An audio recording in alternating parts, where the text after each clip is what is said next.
Salam, hər vaxtınız xeyirli olsun dəyərli izləyicilər. Belə bir suala baxalım. Bərabərsizliklərə aid olan bir sualdır. Biz burada əgər bir kəsr bərabərsizlik verilibsə, biz burada hər tərəfinin məxrəci, əsas məxrəc verilibsə bizə məxrəcdəki ədədə vurmamız lazım hər tərəfini. Hər tərəfini gəlin 4-ə vuralım. Bu 4-lər burada ixtisar gedəcək.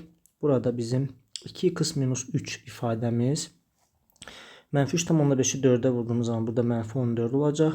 Bunu da vurduğumuz zaman 22 şəklini alacaq. Sonra biz burada artıq 2 qat bərabərsizlik oldu.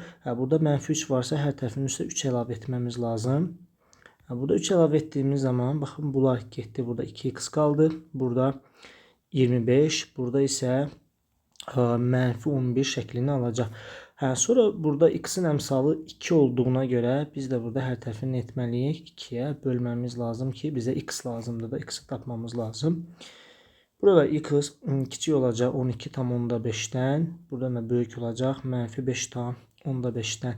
Yəni cavabımız olacaq A variantı. Bu tip videoların ardının gəlməsini istəyirsinizsə kanala abunə olmağı, videonu bəyənməyi unutmayın. Sağ olun.